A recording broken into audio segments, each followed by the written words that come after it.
প্রতিদিন নিজের 2 চাকার সাইকেল নিয়ে ছুটে চলেছেন এক প্রান্ত থেকে অপর প্রান্তে। সাথে থাকছে শাবল আর খুন্তি।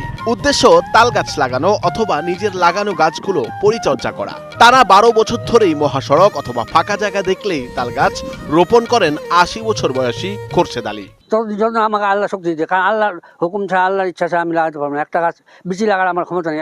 আল্লাহ আমাকে শক্তি দিয়েছে, এই জন্য আমার যতদিন হাত আছে, যতদিন চলতে পারবো, ফিরতে পারবো, দেখতে পারবো, ততদিন পর্যন্ত আমি ইনশাল্লাহ লাগাইতে থাকবো।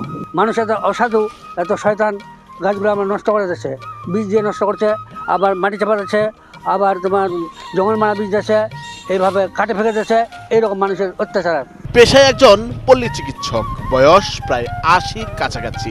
ঠাকুরগাঁও সদর উপজেলার চিলারং ইউনিয়নের পাহাড়ডাঙ্গা গ্রামের এই মানুষটি মুক্তিযুদ্ধে শহীদদের স্মরণে আর এলাকাবাসীকে বজ্রপাত থেকে বিপদমুক্ত রাখতে 12 বছর ধরে লাগিয়ে যাচ্ছেন তাল গাছ।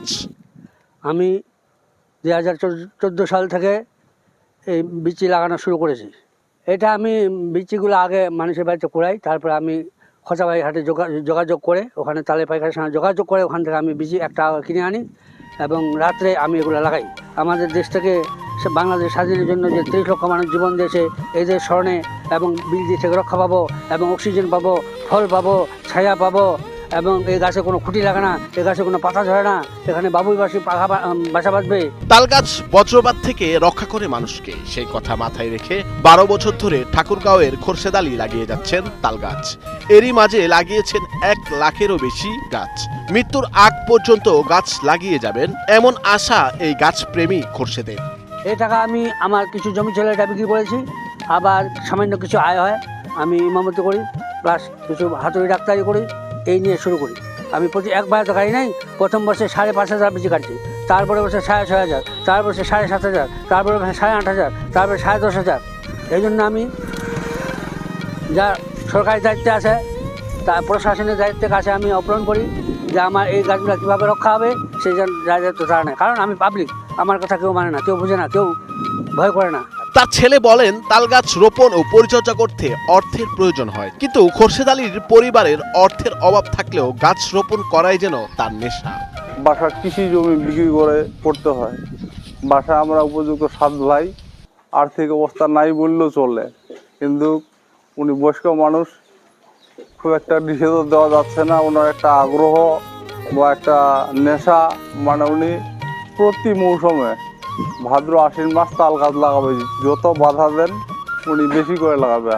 খোরশেদ আলীর বিনামূল্যে তাল গাছ রোপণের কারণে প্রশংসা পান এলাকাবাসীর কাছ থেকেও। ঠাকুরগাঁও সদর উপজেলার চিলারং, আকছা, রুহিয়া ও বালিয়াডাঙ্গি উপজেলার রাস্তার 2 ধারে তাল গাছ লাগিয়ে যেন এক সুন্দর পরিবেশ তৈরি করেছেন খোরশেদ আলী। খুব ভালো লোক। আর এই যে গাছ লাগি মনে করেন যে ঠাকুরগাঁও ডিস্ট্রিক্ট বাদ দেখানে বালিয়াডাঙ্গি তো লাগাইছে, রুহিয়া লাগাইছে, তারপরে এইদিকে লাইরি, খোঁচাবাড়ি, যত পাকা রাস্তা সব উনি গাছ লাগায়। আর উনি বাসায় গাছ রুই করে, গাছ মানুষকেও গাছ দেয়, আবার কাপড় চোপড়ও দেয়। উনি খুব দূরদি মানুষ। খুব 14 সাল থেকে উনি গাছ লাগান, এই পর্যন্ত, এই যাবৎ পর্যন্ত গাছ লাগাতে রাত্রে মানুষ কামানলে এনে আমিও 2-3 দিন গাছ লাগবা গেছি। আমাদের এলাকায় যে খোরশেদ আলম দাদা রয়েছে, তিনি দীর্ঘদিন ধরে তার যে নিজস্ব জমি জমা আছে, সেই জমি জমা বিক্রি করে তাল গাছ বীজ রোপণ করতেছেন এবং তাল গাছ বীজ পরিচর্যা করতেছেন। আমরা চাই তিনি দীর্ঘদিন যাবৎ যে তার জমি বিক্রি করে গাছ রোপণ করতেছেন, তাকে সরকারি সহায়তা দেওয়া হোক। সেই সাথে রাস্তার অনেক পাশে যে কৃষকেরা আছে, তারা বিভিন্ন ধরনের স্প্রে করে তাদের যে তাল গাছের বীজগুলো আছে সেগুলা মারে ফেলতেছে, সেদিকে প্রশাসনের একটু দৃষ্টি আকর্ষণ করার জন্য অনুরোধ করতেছি। নুরুল আফসার, বৈশাখী সংবাদ।